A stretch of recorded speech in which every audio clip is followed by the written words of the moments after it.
इस वक्त जनपद गाज़ीपुर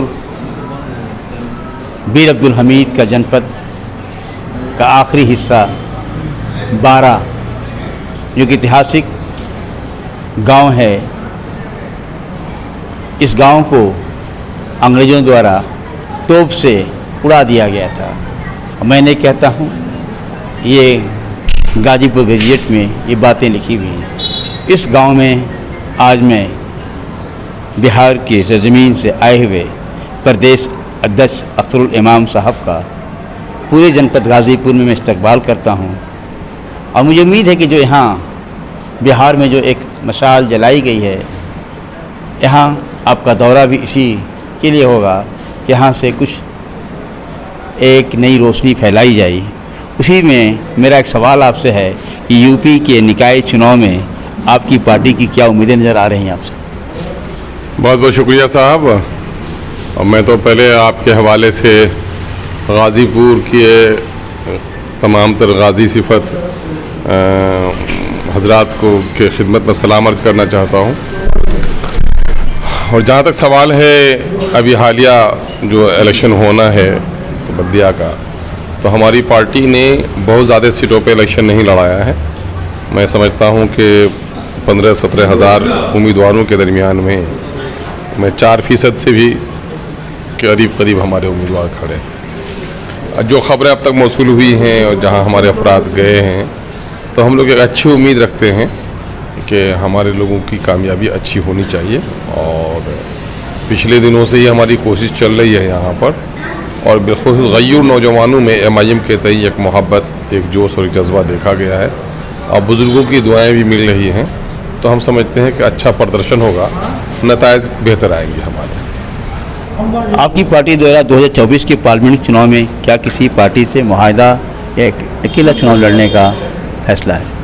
देखिए, मौजूदा वक्त का जो कौमी सियासी मंजरनामा है, उसमें ज़रूरत इस बात की है कि मोदी जैसी निकम्मी हुकूमत को उखाड़ फेंकने के लिए लाइक माइंडेड लोगों का एक महाज बनना चाहिए। और पिछले दिनों में भी हमारे लीडर की कोशिश रही, और हम लोगों ने असेंबली इलेक्शन में भी बिहार में कामयाबी हासिल की थी इस ताल्लुक़ से।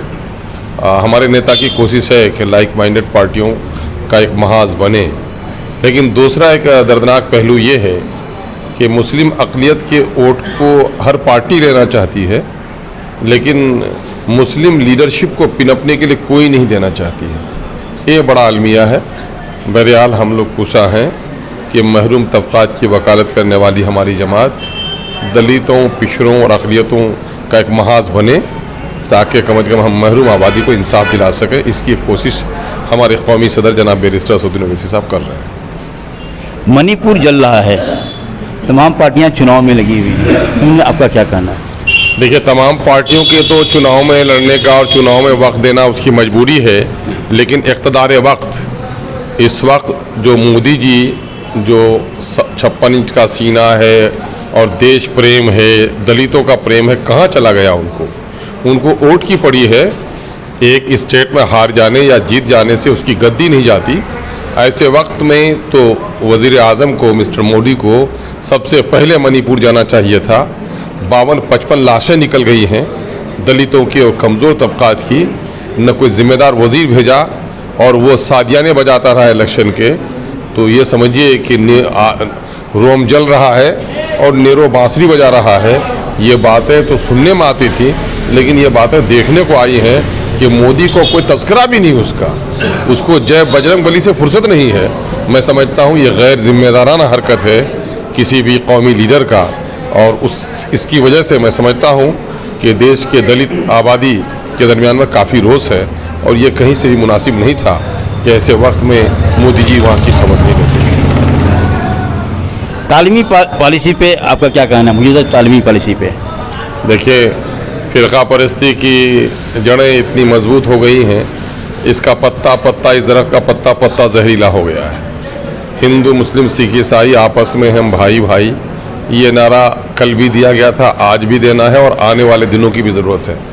लेकिन जिस तरह से ज़ाफ़रानी तारीख़ को यहाँ पर कायम करने की कोशिश की जा रही है, जिन लोगों ने अंग्रेज़ों की तरफदारी की, अंग्रेज़ों कि हाँ मुखबरी की, ऐसे लोगों को हीरो बनाकर पेश किया जा रहा है। और जिन लोगों ने इस मुल्क के तारीख को सजाने संवारने, टुकड़े टुकड़े के भारत को महान भारत अगर किसी ने बनाया तो औरंगज़ेब रहमतुल्लाह अलैह ने बनाया। मौलाना आज़ाद जैसी शख्सियत जिनके बगैर गांधी और नेहरू की कोई तारीख नामुकम्मल है, जिनके बगैर आज़ादी की तारीख नामुकम्मल है, और मौलाना आज़ाद के बगैर तहरीक आज़ादी नामुकम्मल थी, और उस मौलाना मोहतरम को भी इन लोगों ने निसाब से निकाल दिया है और आने वाले दिनों में और निसाब में पैतरे ये करेंगे। अब ज़रूरत इस बात की है कि इस मुल्क के दानिश्वर उठें, इस मुल्क के सेकुलर मिजाज के लोग उठें, आइन पर यकीन रखने वाले लोग उठें, और जब तक इस मनहूस हुकूमत का ख़ात्मा नहीं होगा इस तरह की शरारतें यहाँ के लोगों को झेलनी पड़ेंगी।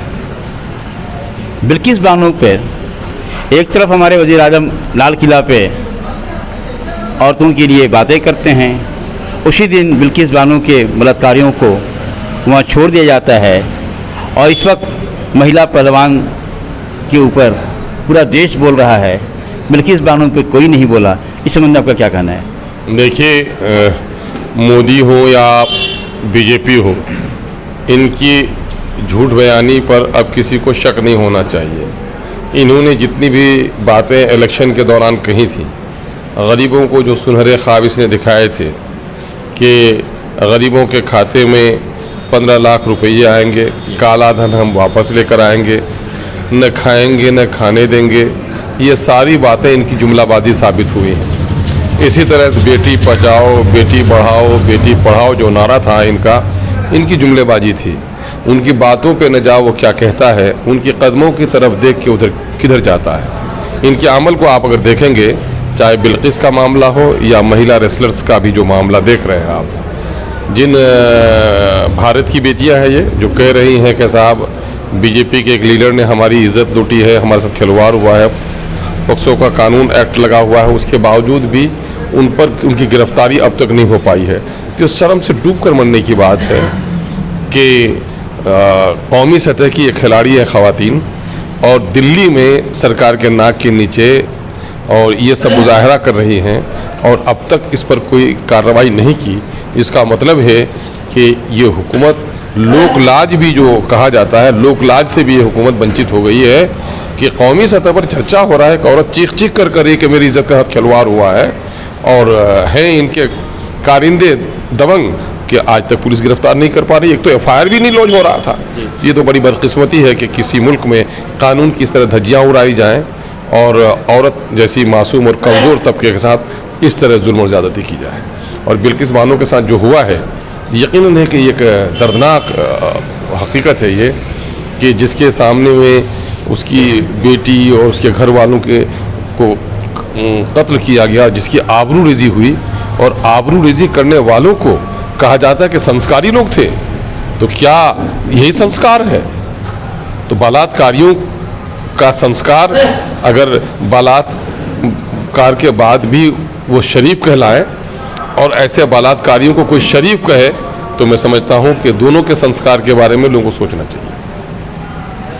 उत्तर प्रदेश में मौलाना जौहर अली यूनिवर्सिटी के फाउंडर आज़म खान और अफजाल अंसारी के ऊपर जिस तरह से मुकदमे पर मुकदमे चल रहा है, उसके बावजूद आपकी पार्टी का क्या कहना है? मैं कह रहा हूँ कि क्या यूपी में जो भी मामलात हो, चापालो खान से लेकर के अभी तक जो कमज़ोर तबकात पर या मुसलमानों पर जो भी जुल्म हुआ हो, क्या बैरिस्टर असदुद्दीन अवैसी से भी ज़्यादा किसी ने आवाज़ उठाई है ना? हमारे नेता तो हमेशा जुल्म और नाइंसाफ़ी के ख़िलाफ़ है, बल्कि ये बात एहतसाब की दावत भी देते हैं हमारे लीडर कि भाई तुमने जिन पार्टियों को अपना सब कुछ समझ रखा, वो पार्टियां मुसीबत के दिनों में आज कहाँ खड़ी है ना? उजाड़ो, तुम जुए के अड्डों को उजाड़ो, तुम शराब के अड्डों को उजाड़ो, लेकिन मोदी एक तालीमी इदारे को उजाड़ रहे हो। मुमकिन है कि उसके ज़मीन के कुछ झगड़े हो सकते हैं, लेकिन उसके तालीमी निज़ाम से तुमको दुश्मनी है। दरअसल अक़लियत दुश्मनी की इंतहा कर दी है मोदी ने, और अब अक़लियत के लोगों को खुद समझना चाहिए कि हाशिया बरदारी की सियासत हमें कहाँ पहुँचा रही है। क्या हमको अपनी इनफरादी सियासत की बात नहीं करनी चाहिए? मैं समझता हूँ कि यूपी को जो मकाम हासिल है, जोग्राफियाई एतबार से क़ल्ब में वाक़ है मुल्क के, आबादी के एतबार से दानिश्वरों की आबादी है, इल्मी एतबार से दानिशकदों की आबादियाँ यहाँ पर हैं, सारे मारूफ तालीमी इदारे, सारे मारूफ मजहबी अदारे और सभी मारूफ मजहबी शख्सियात का वो ख़जाना रहा है यूपी न जाने क्यों इस वक्त सरदमोहरी का शिकार है। यूपी के लोगों को तो चाहिए ये कि वो उठें और मुल्क भर की क़यादत के लिए उठें, लेकिन यहाँ हो ये गया है कि दूसरी पार्टियों में जो मुस्लिम लीडर हैं वो अपने मुफाद के खातिर आवाम का सौदा कर लेते हैं। काश के लोग उठें और आवाम के मसाइल को हल के खातिर अगर अपनी कुर्बानी देनी हो तो अपनी कुर्बानी पेश करने वाली क़यादत जब तक हमारे दरमियान में नहीं आएगी, यूपी की तकदीर और तस्वीर बिलखुसूस मुस्लिम अक़लियत के मसाइल हल नहीं होंगे। यूपी के 2019-2021 के चुनाव में यहाँ के मुसलमानों ने खूब बीजेपी को हराने के लिए सपा और बसपा को वोट दिया और आपकी पार्टी ने इसको छोड़ दिया कि देखो कितना होता है, और आखिर में भाजपा की सरकार बन गई। तो आपका क्या कहना है? देखिए, हमारी पार्टी ने छोड़ नहीं दिया। आप देखेंगे 2014 में हमारी पार्टी यहाँ नहीं आई थी और 80 सीटों में तकरीबन 73 सीट बीजेपी के लोग जीत गए थे।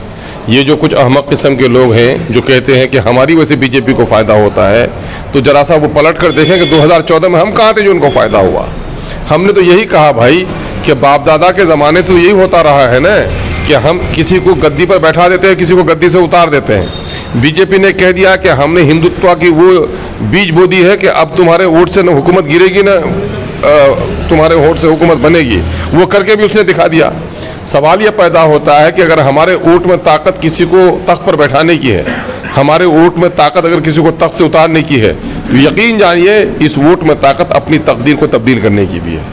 MIM का यही कहना है कि तुम्हारे आबाई तौर पर कुछ मजबूरी भी रही है, कुछ हालात भी ऐसे रहे हैं कि हम किसी को उतार और चढ़ाव के खेल में हम शामिल रहे हैं, तो अब उतार चढ़ाव के खेल से अलग हो जाएं और अपनी तकदीर को संवारने के लिए अपनी जमात बनाएं और अपने नस्लों के इंसाफ के लिए नई राह बनाएं।